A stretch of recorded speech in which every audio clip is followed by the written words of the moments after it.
Assalamualaikum warahmatullahi wabarakatuh. Perkenalkan, nama saya Tifa Albikria, mahasiswi Stikes Mercu Bakti Jaya Padang.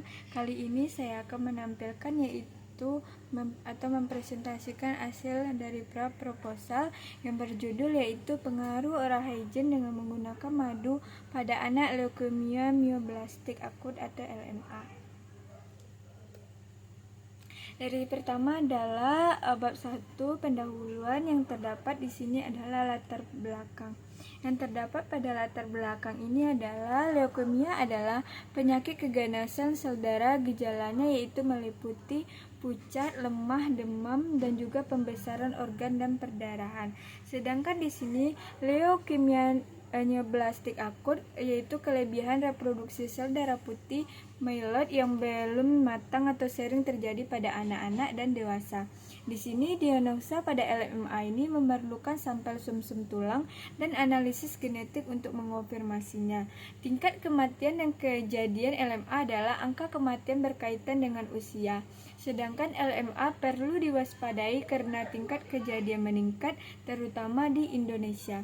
Di sini adalah pentingnya perawatan mulut yaitu oral hygiene, pentingnya untuk mencegah infeksi sistemik, dan juga perawatan mulut dengan madu dapat menjadi pilihan terapi alternatifnya. Dapat diketahui dari latar belakang ini sehubung dengan uraian di atas itu sesuai dengan visi dari Prodi S1 Keperawatan yang ingin memajukan mengenai terapi komplementer, sehingga penulis atau saya tertarik untuk melakukan penelitian tentang pengaruh oral hygiene dengan menggunakan madu pada anak LMA. Di sini dapat dirumuskan masalahnya yaitu apakah ada pengaruh oral hygiene dengan menggunakan madu pada anak LMA. Di sini terdapat pada bab 1 tujuan penelitian, sedangkan tujuan umumnya di sini untuk mengetahui pengaruh pemberian oral hygiene menggunakan madu pada anak leukemia myoblastik akut. Sedangkan tujuan khususnya di sini untuk mengetahui kondisi anak sebelum dilakukan oral hygiene menggunakan madu terhadap penurunan nyeri, dan juga mengetahui kondisi anak sesudah dilakukan oral hygiene menggunakan madu terhadap penurunan rasa nyeri.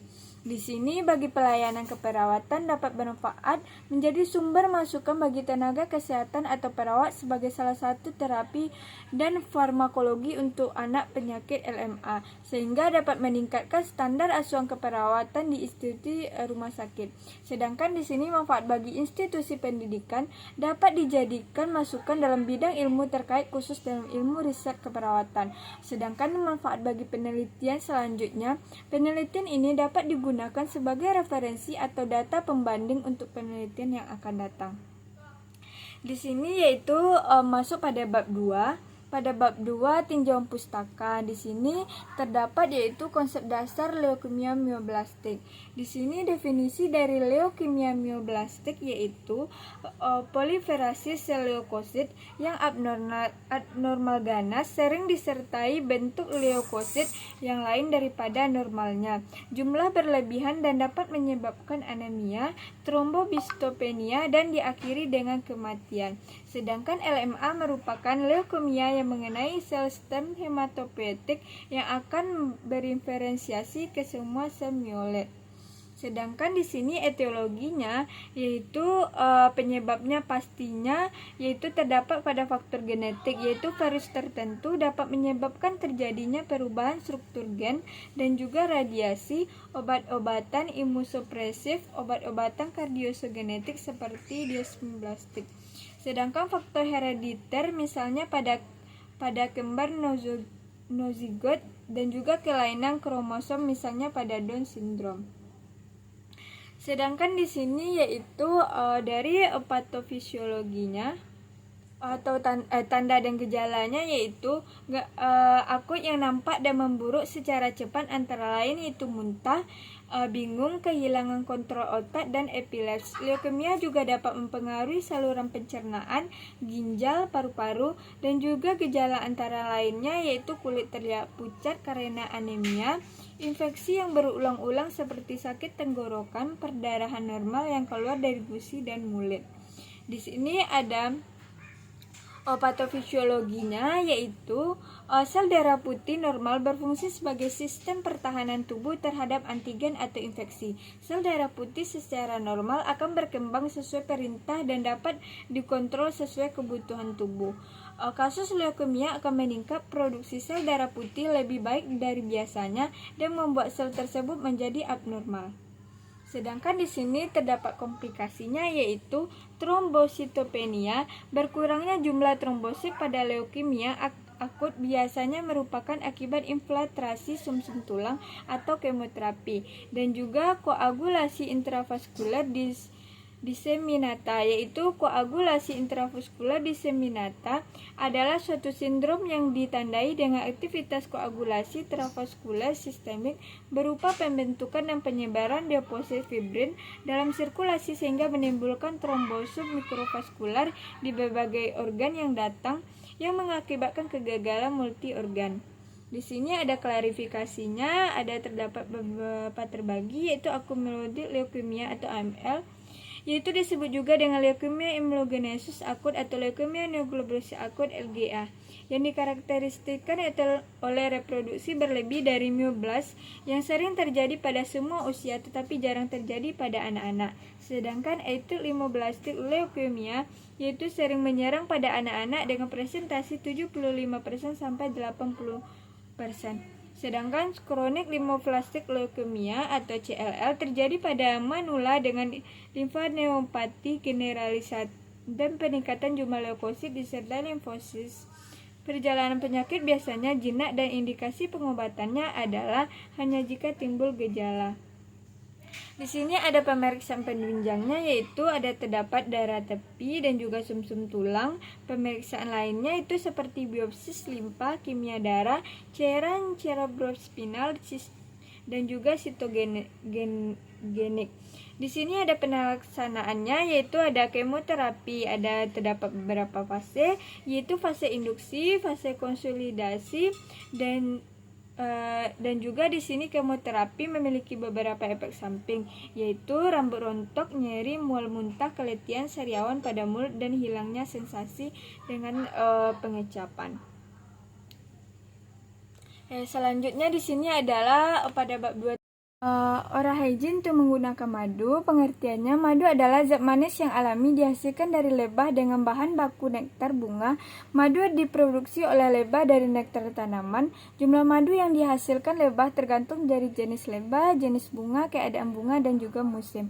Manfaat dari madu itu berbagai khasiat dari madu, diantaranya untuk memperlancar pengeluaran urin, meningkatkan fungsi otak, meningkatkan daya tahan tubuh, dan menyembuhkan sakit pinggang dan menambah nafsu makan, dan juga untuk kecantikan. Yang mana di sini pemberian oral hygiene yaitu menggunakan madu.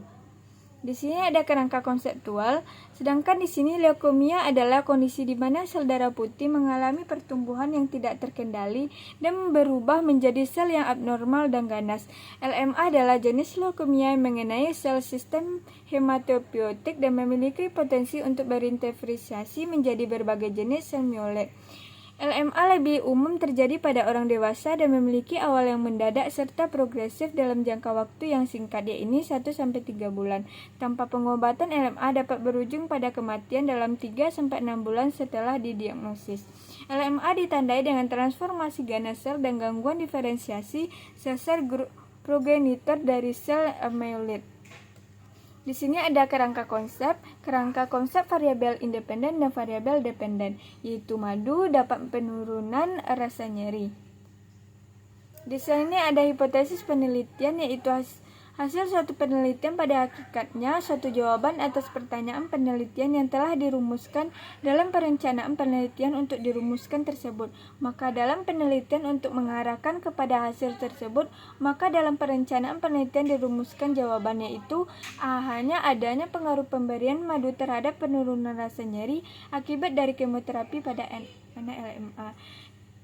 HO-nya tidak ada pengaruh pemberian madu terhadap penurunan rasa nyeri akibat dari kemoterapi pada NM.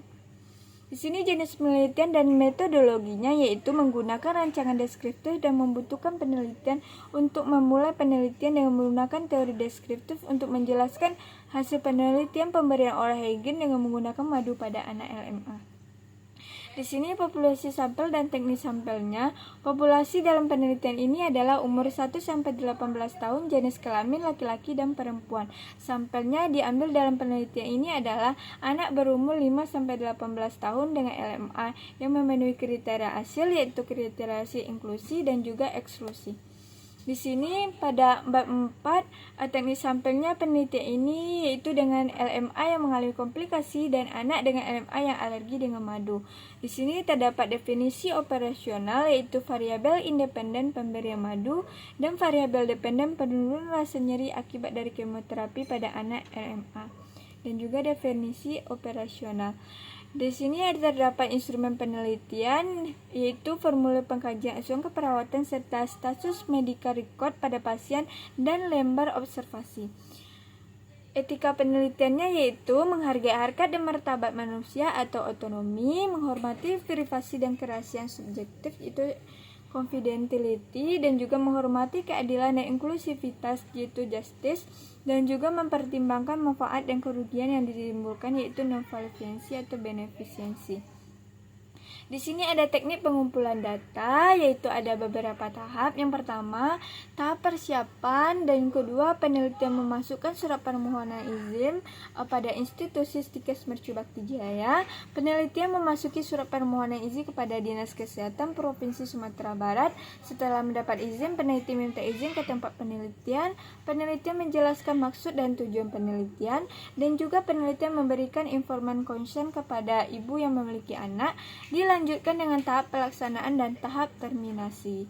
Kita masuk pada teknik pengolahan data, yaitu terdapat editing, coding, dan juga entry cleaning dan tabulating.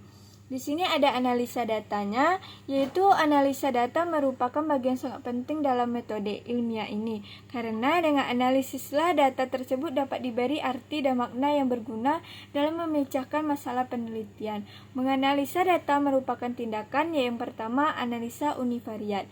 Analisa univariat yaitu dilakukan terhadap masing-masing variabel dan dianalisis untuk mengetahui distribusi dari setiap variabel.